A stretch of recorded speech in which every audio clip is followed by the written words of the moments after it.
Well, good morning to you all today. Let's talk about Psalm 81. Sing aloud to God our strength. Shout for joy to the God of Jacob.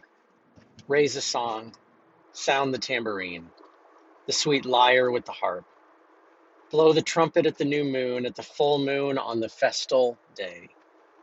For it is a statute for Israel, an ordinance to the God of Jacob. He made it a decree in Joseph when he went out over the land of Egypt. I hear a voice I had not known. I relieved your shoulder of the burden. Your hands were freed from the basket. In distress you called, and I rescued you. I answered you in the secret place of thunder.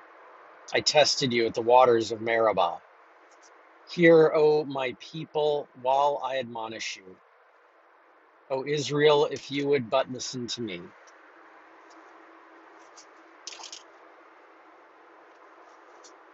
There shall be no strange God among you. You shall not bow down to a foreign God. Now listen to this next verse really closely. I am the Lord your God, who brought you up out of the land of Egypt. Open your mouth wide, and I will fill it. And now listen to the regret that follows. But my people did not listen to my voice. Israel would not submit to me. So I gave them over to their stubborn hearts to follow their own counsels. Oh, that my people would listen to me, that Israel would walk in my ways. Then I would quickly subdue their enemies and turn my hand against their foes. Those who hate the Lord would cringe before him. Their doom would last forever.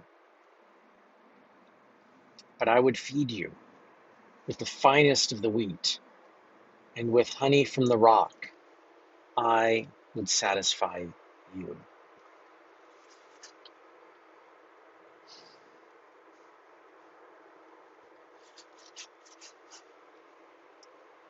A couple of verses that grabbed me, and I kind of called them out a little bit as we read,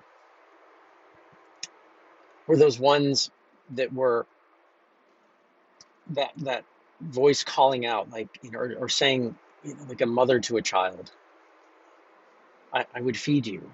If you just open your mouth, I would feed you. I'd feed you with the finest wheat, the finest of honey. What I heard in this psalm was the love of a mother for her child.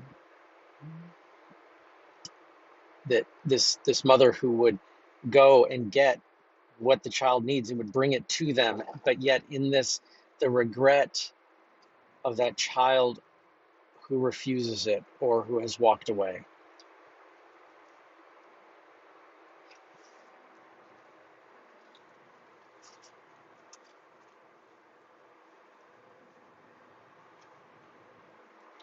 I've walked alongside a lot of families who have situations like that where their child has walked away, or almost like this psalm says, they've needed to just let that child go and live a life that they know is not healthy.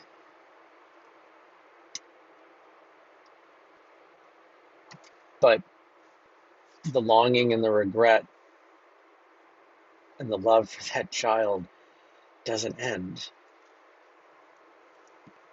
And I've seen the pain in the lives of parents when those times come. And so here we have that of God having that same feeling of regret and sadness at a child who has walked away.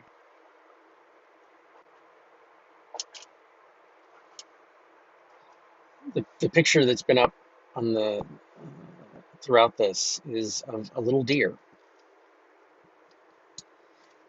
This deer was in the prayer garden at church about a week ago. And this little fawn had been bedded down there by its mother and had left there. And my first thought upon seeing that was, oh my gosh, I hope the mom comes back. I hope the mom comes back. I hope she hasn't abandoned this little one. And part of that was I knew there were storms blowing through. We're in a severe thunderstorm watch, and I knew that there was going to be some heavy rain, some big winds, some hail, and it's like, yeah, that fawn needs its mother.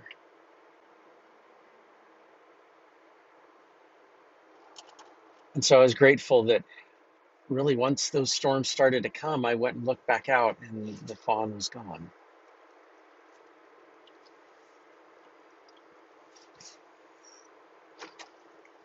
Friends, this is one of those places in Scripture that I think really captures the sense of the maternal love of God as well.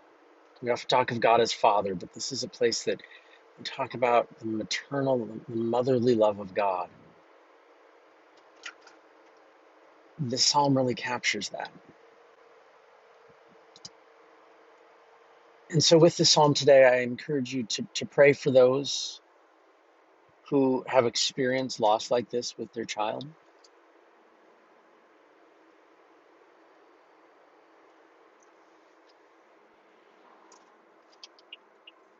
And also to get in touch with that need in your own self, in your own spirit, for receiving that love. This God who wants to feed us with the finest of wheat and is there through all the storms of life. Grace and peace be with you.